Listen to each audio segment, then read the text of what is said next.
Hello YouTube, I'm back with another video. Last week I shared 10 things that I love about being an amputee, and I just thought it wasn't fair to not share the dirty. And so this video is 10 things that are kind of a bummer about being an amputee. For those that don't know, my name is Brenna Huckaby. I'm a Paralympic snowboarder, cancer survivor, mommy of 2, and above the knee amputee, and I just share things that I think are fun and relevant to me. Now, there is no specific order. These are not like the worst parts of being an amputee or like, I don't know. There's literally no order. They all kind of stink in their own way and they're all kind of funny in their own way. So let's get to it. Number 1. As a lot of you guys know, and I just previously stated, I am an athlete. And so whenever I have an injury in my sound leg, aka my real leg, aka the only leg that I actually have, I can't compare it. I have no idea if my swelling is actually swelling or if it's just what my leg looks like, because I can't put a side-by-side comparison of the two. So I just walk around hoping for the best. Number 2, my leg can fly off mid-activity. I crap you not, I've had my leg come off snowboarding, running, biking. I've been sitting down in a chair at an event and it just falls on the ground. And I stand up and I'm like, this is awkward. So true story, that is such a bummer about being an amputee, is like your leg can come off. Number 3, okay. If you guys follow me on Instagram, you've seen the video of me trying to run in my prosthetic leg that's not made for running. And it's kind of funny, but I can't run away in dangerous situations. Like for real, if there were like freaking tiger over here that got loose from Tiger King's farm, I would be screwed because I can't run away. I can't jump very high. Like, yo, girl's fixing to be tiger bait. But you know what? It's okay. It's a quirk and I like to hang out with people who can carry me. So win-win. Number 4, this one's like a little less haha and a little more serious, but I've gotten it in the past, I get it now, and I know for a fact I'll get it in the future, but there's this assumption that my success is due to pity.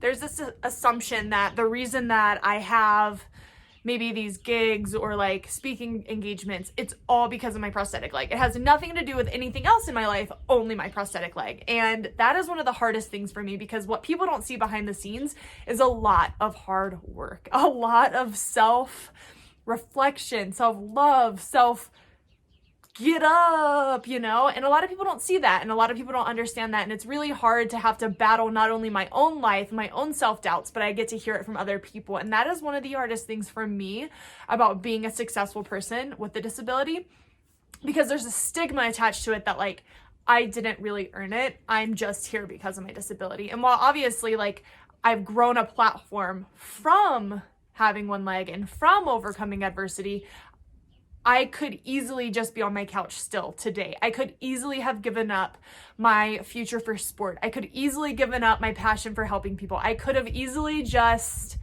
not thrived, and I could have easily just sat with the discomfort and the sadness of my life at the time. But that's not who I am, and that's not what I want to bring to the world. That's not why I'm here. And I feel like because of that, that's why I'm successful. I'm successful because of who I am, because of my disability, if that makes sense. And so for me, it's really hard to, you know, listen to the trolls online talking about how I'm only successful because of my disability. Okay, I see you. It does like not really faze me, but it is annoying. Number 5, and this one's like a little bit more of another like me thing. But in life, when things are hard, it's easy to like mentally think, okay, I can get through this hump. When I get through this hump, it'll be okay. And then I'll climb another mountain, I'll climb another mountain. But being somebody with a disability, there's never a hump. And for me, that is one of the hardest things, because every now and then, you know, I'll have a hard day. Maybe my leg doesn't work. Maybe it's in pain. Maybe I can't do something that I used to be able to do as well, and I'm just down, because that happens and that's okay. But for me, that like reminder that this is forever, there's no hump. I'm gonna be 80 years old with one leg. I'm gonna be 40 years old with one leg. Like I will be achieving hopefully great things in my life, but I will always have one leg, and I will always have these struggles, and I will always have these burdens, and it can be a lot. I mean, obviously I'm not always stuck in that pattern of thought, but like it exists, it's there, and it is one of the hardest things for me, because no matter how positive and happy I am, it's daunting knowing that this is my forever. And it's a bummer sometimes. It's a bummer to have to think about that. And it's a bummer that my mind goes there. I'm not trying. I also want to say, like, when I laugh at the end of some of these, it's not because I'm trying to make light of the situation, because obviously these are real emotions that I feel. And this is like real situations that I can't stand. But at the same time, like in my heart and who I am, I recognize that it's not the truth and it's not always reality. Like, I recognize that who I am and who I've built myself into is a positive person, and I see the good, and I see that life is so much more than these bummers. And so those are what those laughs are. They're laughs because, like, I right now am in a place of good. And I know that when I talk about these, and these are real and these do suck, like, I always know that I will come back to this place of good at some point. So I think that's why I'm kind of giving this lighthearted laugh at the end of some of these, because it's like, while these feelings of negativity and being sad and being down happen and are real and are strong, I always come out into the good side at some point. And so I think that's what that lighthearted joke is about. Getting back to it. Number 6, no matter how big your name gets, disability is humbling. And Molly Burke is somebody who kind of really explains that very well. I think on her channel, she really does a great job of just capturing what life is like for somebody with a disability, even though, like, I mean, she's super famous, you know, and she still every day deals with these struggles. And for me, I've won gold medals in the Paralympics. I've modeled for Sports Illustrated swimsuit. I've modeled for Aerie. Like, I've done these really incredible things in my life. But when I go to the grocery store, people see a woman with one leg. They don't see Brenna with gold medals. They just see somebody that's like, wow, like, you left your house. And while obviously, like, I'm proud to be a resource and a person for the disability community, especially those with above the knee amputations, it can be really hard to not be seen for what I've done and who I am, and instead I'm immediately seen as a person with a disability.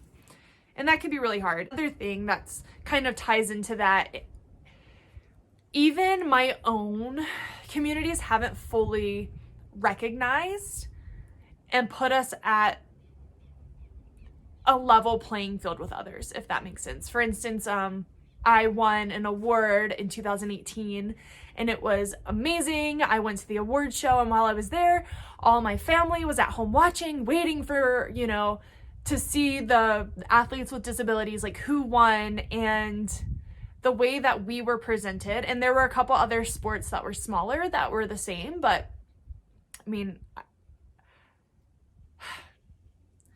if you're going to have an award and you're going to have an award show, you need to represent all the people that are getting an award.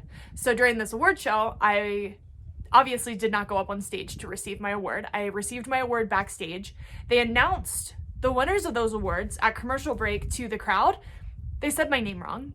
So not only did I go to this award show, not only did I receive an award, I was rushed into the back room while everybody was walking the red carpet, and my name wasn't even said correctly. And so for me, obviously, like, it wasn't like a vendetta against me, but at the same time, if you're going to mark yourself as a forefront of disability inclusion and disability representation, you need to integrate us into your programs. You need to put your money where your mouth is all the time and show up for these people. Show up for us. Because putting us in a magazine all cute and inspiring, but then throwing us behind the stage during the biggest award show that you offer, something's not linking up here. So that is something that is really hard for me as an amputee. I speak about it as much as I can. I've never spoken about it publicly until right this minute. And yeah, now you know. Getting back to, like, something a little less heavy, kind of. Number 7, my mind still has 2 legs. So, like, whenever I'm snowboarding or, like, competing, I'm always comparing myself against people that have 2 legs, which that's, like, good because it's pushed me into the snowboarder that I am and, like, the person in general that I am. But it's really bad because, like, obviously when I don't fully match up next to them, I'm like, whoa, I suck. But really, like, I'm doing pretty dang awesome things with like one leg, but really in my head it feels like I'm just a horrible athlete. Fun fact. To contradict myself, my head also only has one leg. So like whenever I watch people like my husband Tristan or my daughter like do things, maybe climb a tree or go snowboarding, and they're gonna hit something that's like super sketchy, or maybe they just want to like walk around and balance on something that's, you know, difficult. My mind is like, you can't do that. You're gonna fall. Your knee's gonna buckle. Like, it's gonna go south, because my brain doesn't compute that they have two functioning legs that work hand in hand. And so I think that they're at increased danger all the time, because I would be, but they're not. It's just like totally a mind F and like a thing. So my brain is trying to work through it, you guys, because like it really do be making things really confusing for everybody around me. Number 9, getting back to the heavy stuff. My mind also feels like it needs to overcompensate in everything I do to be just as good, if not better, than people without disabilities, so that I can feel worthy to stand next to somebody that doesn't have a disability. So basically, in order for me to feel worthy as a person, I need to be doing exactly what people with 2 legs are doing. I need to be showing up and being just as good, if not better, than those with 2 legs. And while like this, again, has been good in my athletic career, it's not necessarily good in my everyday life, because I am enough. I am more than enough showing up as I am now. I have worked my butt off to get here. I am strong. I am outspoken. I am brave. Like, I am a lot of amazing things beyond my disability. My disability does not even matter when it comes to the person that I am. I always say my disability is the least interesting thing about me. And so I always have to kind of fight through this mentality that like I need to over show up, overcompensate, over be better, just to be on the same playing field of those without disabilities. So if you're listening to this, you have a disability, you are enough as you are. Show up. Seriously. Number 10 bummer about having one leg is it can take a year to get your prosthetic leg made. Like, no lie. And so if that's just like a misconception I want to clear up, like when we get a prosthetic made, it takes forever. You have to get it casted, you have to get it fitted, and then you go through like a test period where you're like, okay, does this really work? Does this really fit? And sometimes it doesn't fit, sometimes it doesn't work, so you got to start all over again. Sometimes it does, and then your leg fluctuates. Like, I kid you not, people, it has taken me a year to get a leg made. And that kind of sucks, man. All in all, if you're somebody that has a disability, it gets better. Like I said before, these are things that are real to me. These are things that I have felt. But the good always comes. And the good is always better than the bad. And the good is always more consistent than the bad. Like, I feel good most of the time in my life. I feel strong, capable, perfect in every way that I can most of the time. There are those moments that are big fat bummers, like I listed before, but they're just moments. They're fleeting. Life is good. All right, you guys, if you enjoyed this video, leave a like, comment, subscribe, do what you gotta do, baby. I don't know. But I hope you enjoy.